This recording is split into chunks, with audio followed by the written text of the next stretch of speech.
What do I do about her? How do I pay that? How do I not pay that? But it's amazing that every answer that you need is found within the Word of God.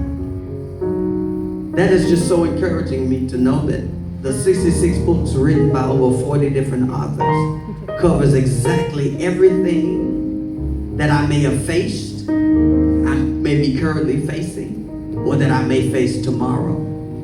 I don't know about you, but that encourages me to be able to rest in the fact that I got a manuscript. Somebody say, I got a manuscript. I got a manuscript. I got a cheat sheet. That's right. That's right. I got a cheat sheet. And you know what? My cheat sheet, this one been with me for a minute now.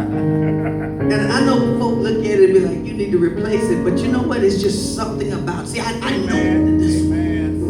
Yeah, when the Bible talks about your sword of the Spirit, do you understand that this is designed to prick the heart of the enemy? It's designed to cut your way into your next dimension, split your way into your next level.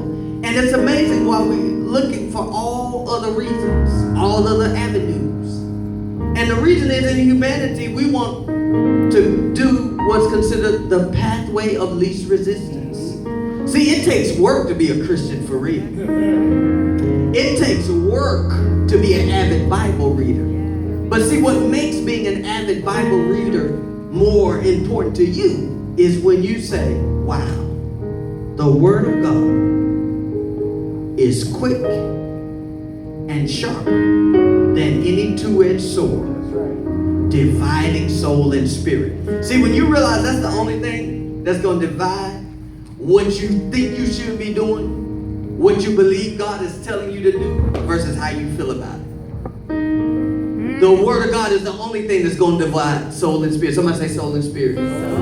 Spirit is what God is telling you for real, and soul is how you feel about it.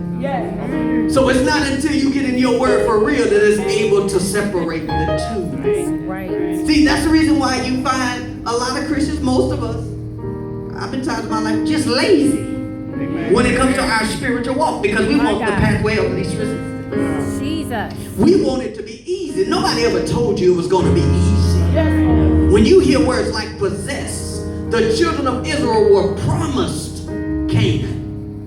They were promised the land that flows with milk and honey. They were promised the place that had the big grapes. But God said, go possess it.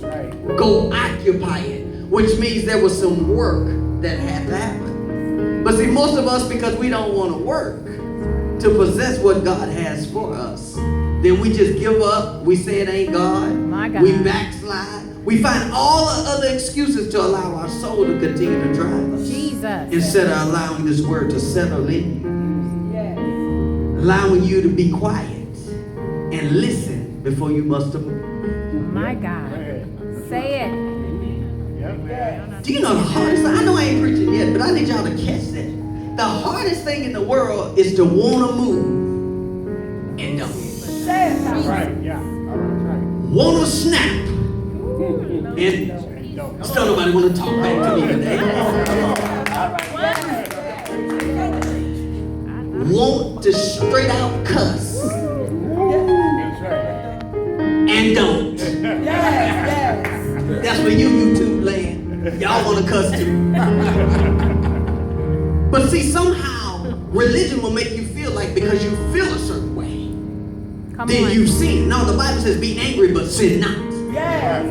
Which means there's some stuff, there's some crap, there's some folk in your life that's going to get you hotter than fish grease.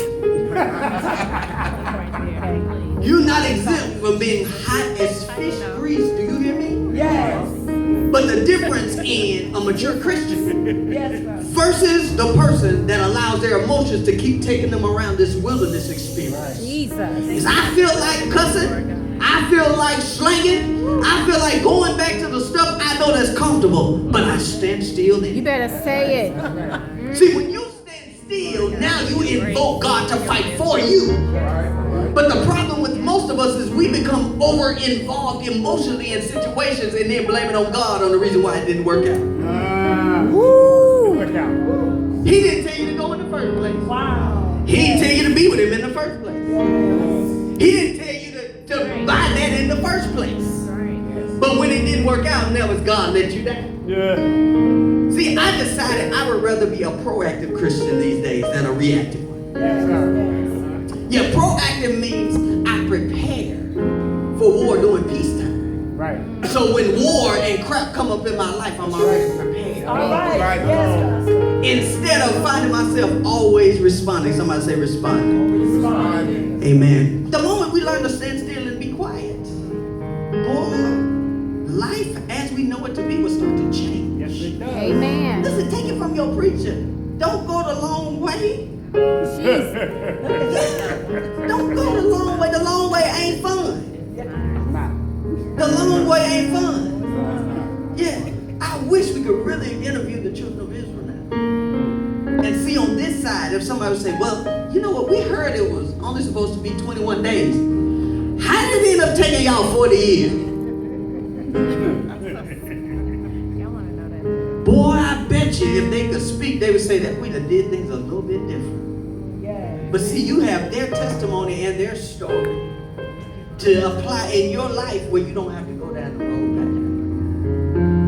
back. Teenagers and young people, make sure you listen to the people who are in front of you. And that's already paved the way from you. Because they don't want you to have to go down some of the same routes, make some of the same decisions that they made. As a ministry, when we become completely transparent, now this is real talk. Amen. The pillar of this ministry is being transparent. That's right. Which leads me to the welcome. We're real people with real issues looking for real answers.